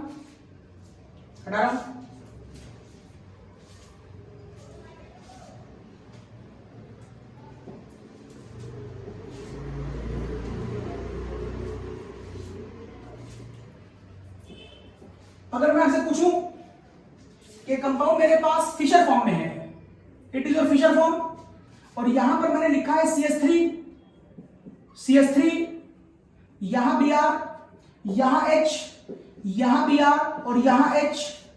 अगर मैं इसमें एल्कोहलिक QH 1 मोल लगाऊं तो क्या आंसर आएगा? आप बताना, यहां पर आंसर डबल बॉन्ड तो आएगी, लेकिन वो आंसर सिस फॉर्म होगा कि ट्रांस फॉर्म होगा? अब आपको मैं बता चुका हूं कि फिशर फॉर्म बाय डिफॉल्ट, मैं बता चुका हूं आपको कि fisher form by default Eclipse होती है। अब आप इस इक्लिप्स को पहले 100 हॉर्स दिखाओ, स्टेप बाय स्टेप करते हैं। 100 हॉर्स बता चुका हूं मैं। 2 कार्बन के बीच एक डायगोनल लाइन मैं नीचे बना रहा हूं, डायगोनल लाइन। एक Y ऊपर बनाओ और एक Y नीचे बनाओ। Y क्यों? क्योंकि 3 लोगों के बीच में दूरी 120 मैक्सिमम दिखाना चाहता हूं मैं। अब ये कार्बन और ये कार्बन तो यहां पर आ गया। एक्चुअली ये थोड़ा बोर्ड के बाहर होगा और ये वाला थोड़ा बोर्ड के अंदर होगा, ताकि सब स्पष्ट दिखाई दे। ये वाला H यहां, ये वाला Br यहां, ये CH3 यहां। जो जिधर है वैसे बना दो, कुछ नहीं करना, जो जिधर है, कोई अकल नहीं लगाई मैंने। बस CH3 मजबूरी में भाई नीचे आ गया है तो CH3 मैंने नीचे लगा दिया। देखो ध्यान से, इक्लिप्स फॉर्म है कि नहीं है? बिल्कुल है। कैसे? इक्लिप्स का मतलब होता है 2 डायहेड्रल एंगल के बीच में एंगल 0 होना चाहिए। अगर तुम यहां पर अपनी आंख लगा के देखो तो इस लाइन के जस्ट पीछे ये लाइन दिखेगी, बल्कि ये दिखेगी ही नहीं, मतलब इसके बीच एंगल 0 है।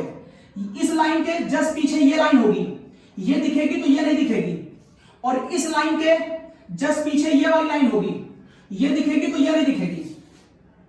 मतलब इस A का डायहेड्रल 0 है, इस B का ये B 0 है, और इस C का ये वाला C बॉन्ड 0 डायहेड्रल एंगल पर है। ये इक्लिप्स बन गया। यदि आपको भी दिखाई नहीं दे रहा है इक्लिप्स है, चलो इसको कन्वर्ट कर दो किसमें? चलो इसको कन्वर्ट कर दो 100 हॉर्स में। किसमें कन्वर्ट कर दे? इसको कन्वर्ट कर दो न्यूमैन में, स्टैगर्ड इक्लिप्स में, आपको दिखाई देगा वहां पर। चलो यहां से देखो, ये फ्रंट कार्बन मानो और ये बैक कार्बन मानो। तो फ्रंट कार्बन और ये आया बैक कार्बन। फ्रंट कार्बन में Br है, H है, CH3 है। Br है, H है और CH3 है।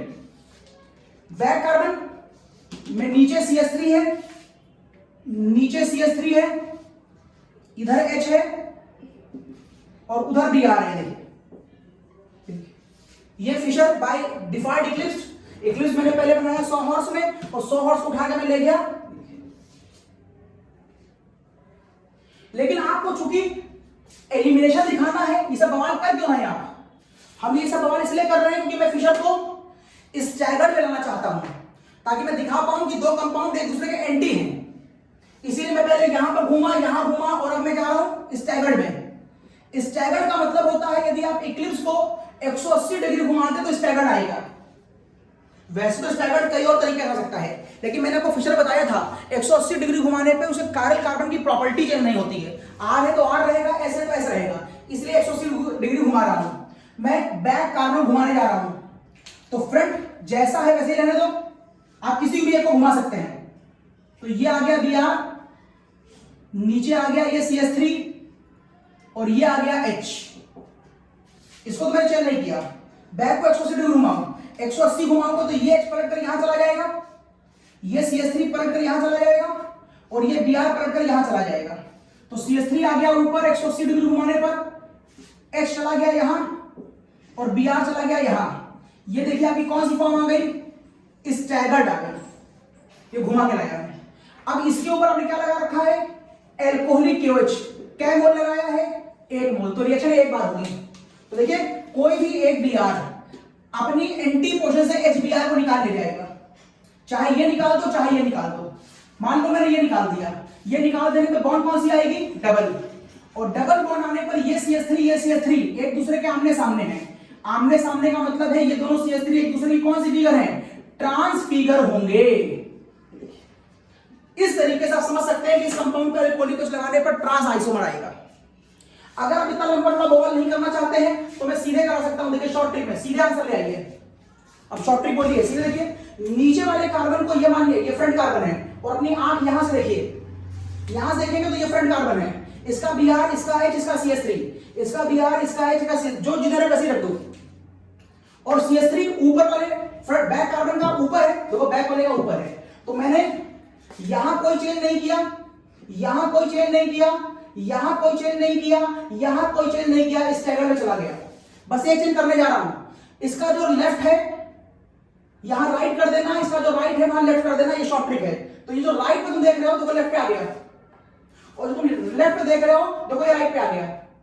बस बदलाव किसमें आया है? बदलाव इन दोनों में आया है।